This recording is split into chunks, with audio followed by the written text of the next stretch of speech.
Je remercie le recteur de la basilique de Montligeon et les chapelains de leur invitation. Vous êtes nombreux. Pourtant, à Montligeon, il n'y a pas eu d'apparition. Tous, nous venons dire simplement à notre Maman du ciel le souci que nous avons de ceux qui sont morts et qui ne seraient pas encore arrivés dans la joie pleine du ciel. Aujourd'hui, dans cette basilique, au milieu des champs, nous voulons lui remettre nos pauvres prières, nos pauvres petites œuvres de charité, comme un enfant, une fleur à sa maman. En retour, nous lui demandons grâce pour les âmes du purgatoire. Notre présence ici est un acte de foi. S'il n'y a rien après la mort, oublions ceux qui ont traversé ces portes. Ils ne sont plus. Profitons de la vie avant qu'à son tour, elle ne disparaisse à jamais pour nous.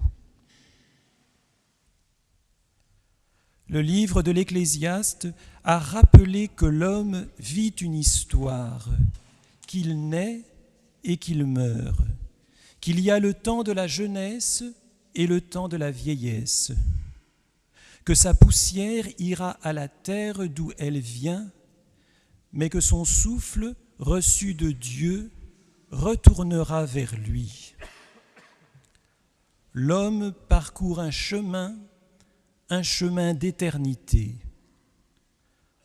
En face de Dieu, en face de son visage d'amour et de miséricorde que nous rencontrerons un jour, tout n'est que vanité.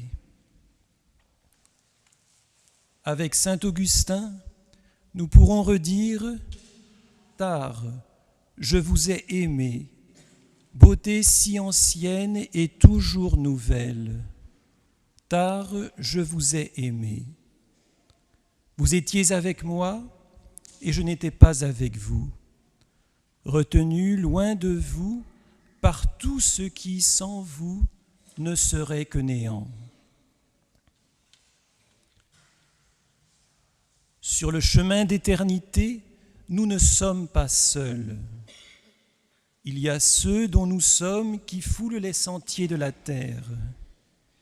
Il y a ceux dont la vie s'est achevée, mais qui n'ont pu être accueillis encore dans l'intimité des saints, car leur être demande à être purifié. Il y a aussi ceux qui ont achevé leur route et se réjouissent pour toujours au paradis dans la vision de Dieu. Église militante, Église souffrante, Église triomphante. Pour rendre compte des liens qui unissent les divers membres de l'Église, saint Paul n'a pas trouvé de comparaison plus parfaite que de dire que l'Église est un corps. Notre corps forme un tout, il a pourtant plusieurs membres, et tous les membres, malgré leur nombre, ne forment qu'un seul corps. En ce corps, les membres sont solidaires, ils s'entraident. Ce que peut faire la main, le pied ne peut pas nécessairement le faire. Dieu a organisé le corps de telle façon qu'il n'y ait pas de division dans le corps, mais que les différents membres aient tous le souci les uns des autres. Si un membre souffre, tous les membres partagent sa souffrance. Si un membre est à l'honneur, tous partagent sa joie. Or, vous êtes le corps du Christ et chacun pour votre part, vous êtes les membres de ce corps. L'entraide sur le chemin d'éternité vaut sans aucun doute à l'égard de ceux avec qui nous vivons. Elle vaut aussi pour ceux dont l'âme a quitté cette terre et qui n'ont pu arriver encore aux noces éternelles. Car c'est bien de noces dont il s'agit. Il y a le temps de la tristesse, le temps où le vin est désiré, mais où il ne coule pas encore. Puis vient le temps de la joie, le temps du vin nouveau. Après avoir retracé l'histoire de l'humanité en route sur un chemin d'éternité, après avoir pris conscience que nous formons tous un même corps, que nous sommes, pourrait-on dire, dans le même bateau, l'évangile des noces de Cana vient comme préciser le rôle que nous avons à jouer dans ce corps. Tirons 3 enseignements de cet évangile. Le premier enseignement concerne les mariés. Durant la préparation du mariage, ils ont sans aucun doute organisé toutes choses de leur mieux, ou à peu près. Ils n'ont pas prévu suffisamment de vin. Et le vin qu'ils avaient commandé était de médiocre qualité. Voyez Marie, attentive, elle veillait. Dieu, lui, avait prévu toutes choses. Le chemin d'éternité est un chemin de noces, et nous sommes les mariés.